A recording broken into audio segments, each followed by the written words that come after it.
পৃথিবীর মধ্যে 6টি শ্রেষ্ঠ দোয়া, এই দোয়াগুলোর আমল যদি কোনো বান্দা বান্দি করতে পারে তাহলে পৃথিবীতে যতগুলো দোয়া আছে তার ভিতরে এই দোয়াগুলোই সর্বশ্রেষ্ঠ দোয়া বলেছেন নবী করিম সাল্লাল্লাহু আলাইহি ওয়াসাল্লাম।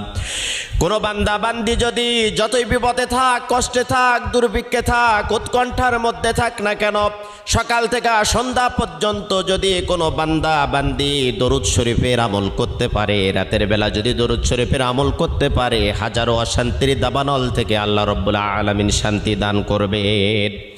1 নম্বরে দরুদ শরীফের আমল করবেন। 2 নম্বরে ইস্তেগফার। আপনার মুখটা এমন হয়ে যাবে আল্লাহ রাব্বুল আলামিনের কাছে দোয়া করার সাথে সাথে আপনার দোয়াটা কবুল হয়ে যাবে। সব সময়ের জন্য পড়বেন আস্তাগফিরুল্লাহাল্লাযী লা ইলাহা ইল্লা হুয়াল হাইয়ুল কাইয়্যুম ওয়া আতুবু ইলাইহি।